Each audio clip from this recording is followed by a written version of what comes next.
बिल्कुल, हिंदू राष्ट्र बनाने के लिए तो हिंदुत्व राष्ट्र अपने आप ही बना हुआ है।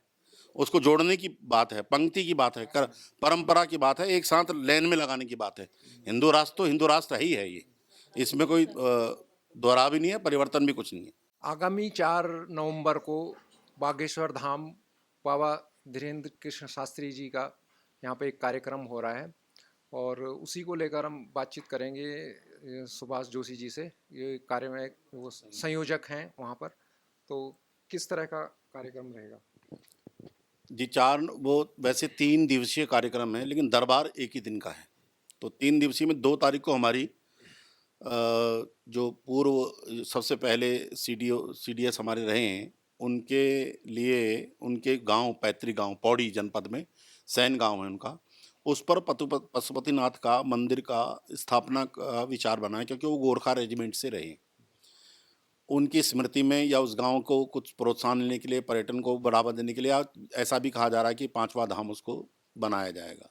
उनका पैतृक गांव है जनपद पौड़ी में सैन गांव में। शिलान्यास कर रहे हैं? शिलान्यास की घोषणा हो सकती है, कर रहे हैं नहीं, थोड़ा सा इसको करेक्शन कर लें कि वहाँ पर उनको बुलाने का उद्देश्य यही है कि वो वहाँ पर से उसकी घोषणा कर सकते हैं, क्योंकि जब ये रक्षा मंत्रालय के संदर्भ में पशुपतिनाथ ट्रस्ट की बातचीत हुई थी नेपाल के प्रधानमंत्री उन लोगों के द्वारा, तो ये था कि उनके ही गांव में, पैतृक गांव में, उनकी स्मृति में 5वां धाम के रूप में पशुपतिनाथ जी की स्थापना की जाए। और शायद इसको इसलिए भी दोनों देशों ने स्वीकृति दी कि भारत और नेपाल मैत्री को भी इससे बढ़ावा मिलेगा। और 4 तारीख को उनका दिव्य दरबार शाम 4 बजे से लेकर के और 11 बजे तक का समय उन्होंने दिया है। बाकी उनके दिव्य दरबार में समय निश्चित नहीं होता है, थोड़ा सा आगे भी जा सकता है, वो उनकी इच्छा पर निर्भर है, जिसको बुलाए जो आ रहे हैं शास्त्री जी। देखिए, हमने तो आमंत्रण जो है सभी को किया हुआ है और प्रेस के माध्यम से भी किया, तो सभी लोग उसमें उपस्थित होने वाले हैं और उत्तराखंड की सुख समृद्धि विकास के लिए भी इस पे चर्चा रहेगी कि उत्तराखंड का विकास, प्रगति किस तरह से हो सके। तो ये बड़ी पावन धरती है और भारत का भाल एक तरह से उत्तराखंड माना जाता है, तो देवताओं का निवास है यहाँ पर। तो इस तरह की सनातन परंपरा के जो विश्व के ध्वजा संवाहक हैं धीरेन्द्र शास्त्री जी, उनका आगमन आगमन तो पहले भी हुआ है उनका, उत्तराखंड में ऐसी बात नहीं है, लेकिन दिव्य दरबार प्रथम बार लग रहा है। तो ये हमारे लिए बहुत सौभाग्य का विषय है कि उनका दिव्य दरबार मिल रहा है, और दिव्य दरबार उसी तरह से लग रहा है जैसे विश्व में और जगह भी या भारत के अंदर जहाँ जहाँ लगते हैं वैसे लगते हैं, उसी तरह का दिव्य दरबार होगा। और उनकी व्यवस्थाओं के बारे में जितना दरबार का सबको पता है, उसी व्यवस्था के अंतर्गत होगा।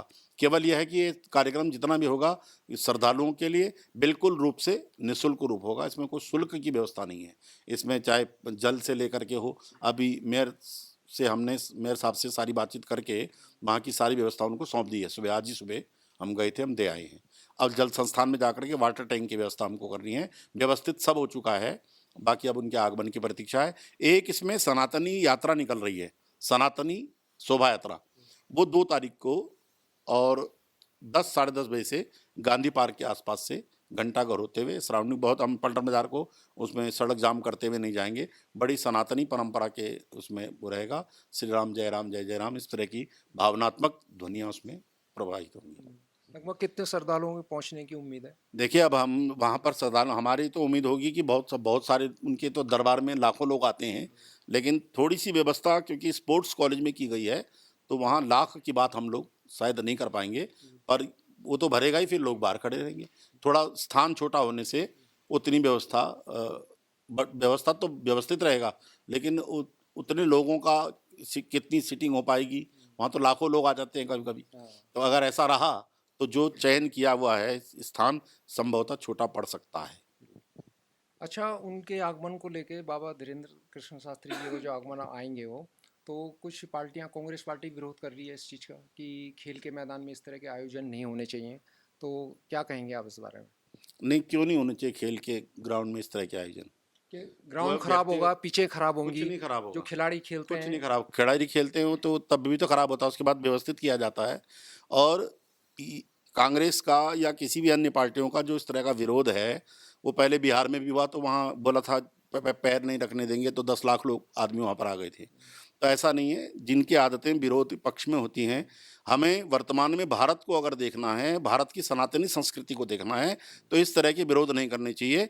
और कोई भी अगर सनातन की ध्वजा को लेकर के चल रहा है, उसका सहयोग नहीं कर सकते तो विरोध तो मत करो। अब वीआईपी का तो ऐसा कुछ नहीं, हम तो श्रद्धालुओं पर ज़्यादा जोर देते हैं। वीआईपी तो सारे वीआईपी हैं वहाँ पर, सबसे बड़े वीआईपी तो हमारे वही हैं जो आ रहे हैं स्वयं में। उसके अलावा तो वीआईपी की आवश्यकता नहीं है, वहाँ पर श्रद्धालुओं की आवश्यकता है। श्रद्धालुओं को उसका प्रभाव मिले और उनको प्रसाद मिले, उनको उनके लिए अच्छा हो। वीआईपी तो कभी भी चला जा सकता है, उनके दरबार में चला ही जाता है अपने लिए।